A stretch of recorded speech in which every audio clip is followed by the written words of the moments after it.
Hi, good evening. This is Badrinath Singh. And I'm here for US Impact, US Indo-American Political Action Committee of Texas. Today we have with us Ruan, who is one of the candidates for Frisco City Council, and he's running for place 5. Place 5, that's and, right. We'll give him some chance to talk a little bit about himself and introduce himself to start with. Ruan, Fantastic. Well, why don't you thank you. tell me something about yourself to start with? Absolutely. Well, thank you for having me. My name is Ruan Meintjes. I grew up around this area. I grew up in Salina on a farm, moved there in 2000. So I remember when Preston was a 2-lane road. In 2007, my family and I founded our company here in Frisco, a medical company with a high complexity lab and a specialty surgery center. I managed that for a few years. And now I work in the real estate space, and I've been living in Frisco proper since 2016. The reason I'm running, because that's the question you asked, is Frisco is something I am so passionate about. I am passionate about keeping our big city energy, making sure that we are able to grow and have jobs for our residents, but also making sure we don't lose our small town heart, which means that Frisco is a great place to live. Not just a place where you work and not just a place where you lay down your head, but actually a place where you like to live. And that's why I got involved in this race. So Ruan, what are the few points which makes you excited that yes, these are the things I want to implement? The first 3 things which you would like to implement as soon as you become a city council member. Sure. So I come from the perspective of being from the younger generation in Frisco, and there's more and more of us around. And from where I'm sitting and where I'm looking at what the rest of our residents want, I really see this need and want to have big city energy and small town heart. Big city energy means that we have the jobs to be able to sustainably live here. It means we have the education so that we can work here and our children can be educated here, and not just for high school, but also for our secondary and post-secondary education. And then that we have the job opportunities like I mentioned earlier. So that's number one, making sure that we're keeping that economic development going and that we keep our cost of living down, that we attack the tax burden and make sure that it remains affordable to live here in Frisco. That's probably number one. But number two is this small town heart aspect. And that means focusing on the quality of life. That's not necessarily tied to financials. That means having destinations that we can go to. That means the redevelopment of downtown and the older parts of Frisco are really important. Not just from a financial perspective, but from a livability perspective. That means focusing on traffic to make sure that we stay efficient and our blood pressure levels can stay down when we're on Preston or any of the roads that are clogged up. And finally, it really means focusing on our public safety, making sure that our first responders are properly staffed and have the resources they need to protect us and keep us safe. So when you say about your big town plans and you're talking about bringing in more jobs, how do you plan to do that? Yeah. So what Frisco is doing right now is it's benefiting from 2 things. One is really just our location. We are right in where X marks the spot. And as we've been growing, we've been pulling in employers. We're bringing in our first Fortune 500 employer here at Dr. Pepper. Those are the kind of jobs we need to be looking at. And those are the kind of jobs that we want here. So we do it by making sure that these employers have the proper incentives connected to them coming here. That doesn't mean just giving away money. It means having measurable results-based incentives so that we're attracting the right kind of employers. So it's a really smart policy. Number 2 is making sure that when we're bringing in these jobs, we have the education. As you know, UNT is coming in, and we need to continue to support that type of educational development here so that the employers can actually find the people to work in their companies and that we have a well-qualified labor and job force here. So it involves capitalizing on our location, making sure our economic incentives are conservative and responsible but remain effective. And finally, it means making sure that we like to live here, that employees of the companies that are coming here want to live in Frisco. I don't necessarily just want an employer in Frisco, I want the employees to live here as well. We want to make sure they're able to live in Frisco, not have to live in the Colony or some other town. We want them all right here. So are you saying that under the current circumstances, the big companies are not getting attracted to Frisco? Do you see any problems with that? Or are you saying that you'll do something better than that? So right now we're largely on the right track. I'm saying that we need to be very careful about how we manage the next 5 to 10 years to make sure that it remains feasible to attract the best employers.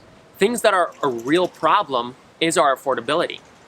The tax burden and just our general cost of living here is going up. And that does have an impact on what employers will come here. If employers are here, but their workforce can't afford to live in our city, then they might be looking elsewhere when it comes time for them to relocate. If we continue to build just high-cost housing and people my age or people who are looking at retirement are no longer able to afford to live in Frisco, that is going to cause a problem. So it's one of those issues that are looming in the future and that we need to be very proactively addressing right now.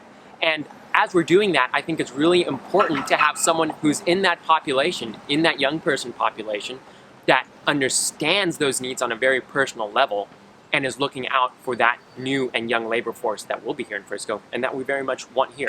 So when you talk about tax burden, reducing the tax burden, how do you intend to do that? So the problem with our tax burden is not that our tax rates are going up. When you actually look at the graphs and the financials, what you'll see is our assessed property values are going up. And because of that, the tax bill that you and I have to pay at the end of the day, that's going up as well. Now, you'll recall last year, the state of Texas passed a number of laws that capped the rate at which we can raise taxes. And there was a lot of debate about that.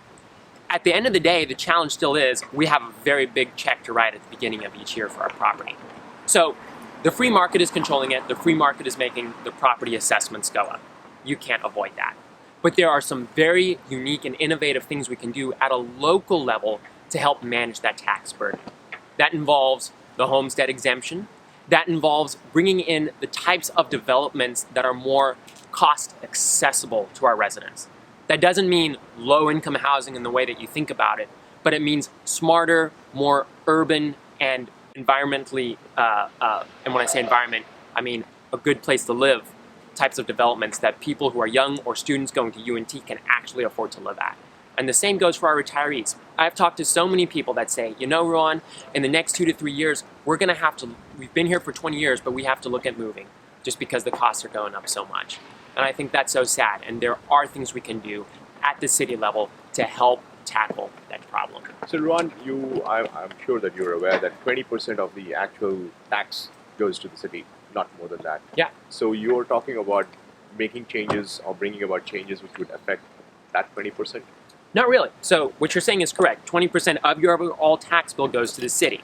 But your overall tax bill is determined by your property values. And if there are no properties that you can afford to live in just from your top line perspective, then that's still a problem. And in Frisco, the average price of a home is about $430,000. That is a lot of money, and there is very hard to find cheaper alternatives. And the issue is that Frisco isn't bringing in more cost-accessible alternatives. So no, it's not just the tax rate that affects that small 20% line item on your property tax bill. It's a lot more than that. Although 20% is statistically significant, and we need to focus on that. It's not, you can't just swipe that away and say it's nothing. So Ruan, aren't you talking about two different things over here? You're talking about affordable living, which possibly, when you're saying that not bringing in low-quality housing, but looking at the possibility of bringing down the house cost. Right. Now, that is only going to happen if you bring in high-density apartments. That's right. So are you saying that you were okay with high-density apartments? It's not an either-or. So what I'm talking about one and the same thing. I'm talking about things that the city council can do to make it more affordable to live here. That involves things like the homestead exemption, and that involves things like zoning and planning to bring in the right kind of developments. Density is one of the things we need to do in order to bring down the cost. That's just a simple fact of the free market economy and of city planning. So when you think about high-density apartments, not all high-density apartments or apartments in general are created equal.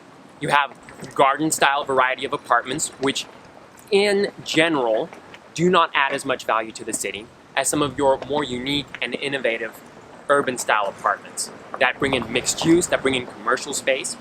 When you look at the tax base of Frisco, about 22% of it is commercial, 60% of it is residential. That means the residents are picking up the majority of the tab for running the operations of our city. And we want to bring up the commercial level to where it's at about 40 to 45%. And what that will enable us to do is to take the burden down on our residents and individual homeowners. And we do that by bringing in unique and innovative developments, some of which are high density and some of which involve other and more unique solutions. How do you envision the city in the next 3 years? From now, after 3 years, how do you see the city? I see more growth. We are going to grow more, and that is just a fact. People want to come to Frisco. They're coming from different states, different parts of the Metroplex. We will continue to grow. And as we build UNT, you'll start to see more people, young people like me, around the city. And that's a very good, healthy, and vibrant thing. But as we look to the future, something that's on everyone's mind is our ability to have an economy that continues to grow. And where that matters on the local level is the city can do things that can help insulate us from any types of economic drawbacks or economic recessions that might happen on the national or state level. If an economic downturn does occur in the United States, not all parts of the country will be affected in the same way. So by continuing the smart growth that we will see happening in the next 2 to 3 to 5 years, and making sure we're bringing in the right kinds of developments and the right kinds of employers, there's a lot we can do to make sure that the future of Frisco and our residents over the next 3 to 5 years is financially secure. Sure. And Ruan, anything you would like to tell to our viewers as to why they should vote for you? Yeah. Please go ahead and mention that. Okay.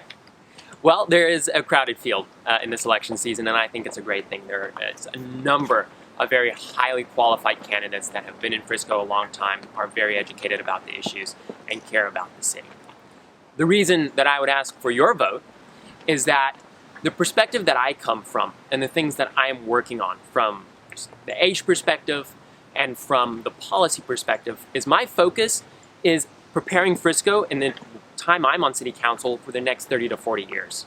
Because of my age, my runway in Frisco is quite a few decades. So the decisions that we make now, I will have to live with those for decades to come.